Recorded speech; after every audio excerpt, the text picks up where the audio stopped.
why I had to come here, I had to leave California and come here, is because I'm a patriot. Peter Obi lied, and he lied. There are foreign direct investors who are watching your program and who are making investment decisions not to come to Nigeria. There are foreign investors in Nigeria who are making investment decisions to leave Nigeria because of the lies he told. One of the lies that he told is that the president has borrowed more than the administrations of Yar'Adua, President Jonathan and Buhari put together, and that's just a blatant lie. I have here with me from the Debt Management Office, and Nigerians who are watching, they can actually go to dmo.gov.ng, or you can go to Google and just put Debt Management Office, Nigeria State of Indebtedness 2015. As of 2015, this is a PDF document from the Debt Management Office.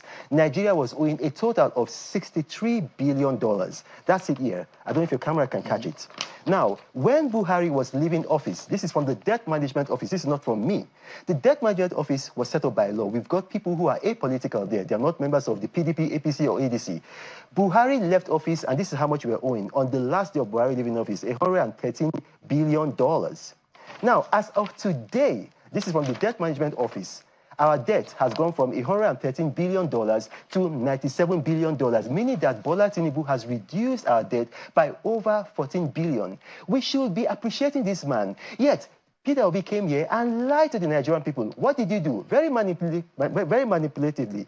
He took the debts and then he now translated them into Naira to make it look like the debts have increased. Because don't forget, the Naira has been floated. So today, the Naira is trading at 1,531 Naira to the dollar. So when you now multiply that by what we're owing today, which is $97 billion, it looks as if our debt has gone up in Naira value. But don't forget, these were debts that were taken in dollars, mostly Euro bonds, debts from China, France, and from the Bretton Woods institution. Peter Obi came here and lied, and he told more lies than that. He also lied concerning Nnamdi Kanu. He said... Just for a moment, let's stay on the debt issue. Yes. Our debt as it stands in 2015, in 2015 actually, the debt was around 12 trillion. This is the total of foreign and local debts. Yes. But as of end of 2024, our debt has risen to 138 trillion. Is that right? That is right. Do you agree with that figure? That is correct. So it then means that by April 2025, there are indications that Nigeria's total debt is of 162 trillion naira.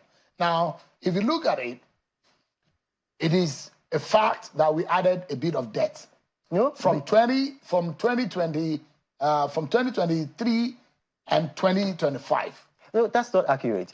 You have to understand this. This is economics, and I have a master's in international banking and finance law from England. Let me explain it to you. I'm going to give you and the public a little education on this.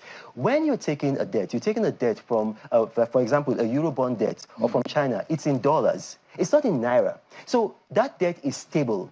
Now, you have the Naira is floated. So because the Naira is floated, the Naira is not stable because it's being driven by the laws of demand and supply. So in 2015, when our debt was 12 trillion Naira, the value of the Naira, it was pegged at 196 Naira. So when you multiply that, that's why you get 12 trillion. If you take that same amount of money and multiply it by today's value of the Naira, which is 1,531, it's not going to be 12 trillion. It's going to be something like maybe about 100 billion. Something close to that. So when you're taking General Buhari's debt, when he left office, it was $113 billion. Now, you're not multiplying it by what it was today. You're multiplying it then to get that figure by what the value of the Naira was then, which was between 440 and eventually about close to 700. And that's how you got that amount. Today, the Naira is 1,531 Naira. So when you multiply that, the dollar amount, which is 97 billion, multiplied by that, it makes it seem as if our debt has exploded. Are you saying that Tinubu government did not borrow any money? Tinubu government has borrowed money, but they've also repaid money. So, for example, we were owing the IMF. We are no longer owing the IMF at all. What we are actually paying to the IMF right now is what they call drawing rights. A drawing right is just like if you have a MasterCard. If you have a MasterCard, even if you pay your American Express or your MasterCard off, you're still going to be paying a yearly annual fee as a member.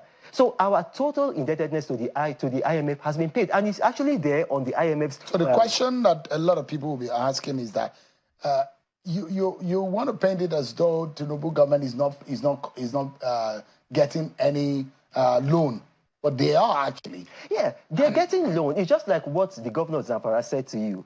People are leaving the PDP. People are joining the PDP. Yes, this government is taking loans, and this government is also paying loans. So the government is paying more loans than they are taking. That is why our debt has reduced. So let's ask ourselves a question. Just for a moment. Okay. Let's ask ourselves a question.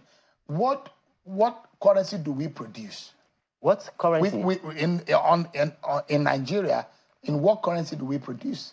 We produce in the Naira. In Naira. Yeah. So if we are going to convert and pay any debt, are we not going to take that same Naira to convert it to dollar to pay our debts? That doesn't make sense. If you're taking a domestic debt, then that's when that happens. Because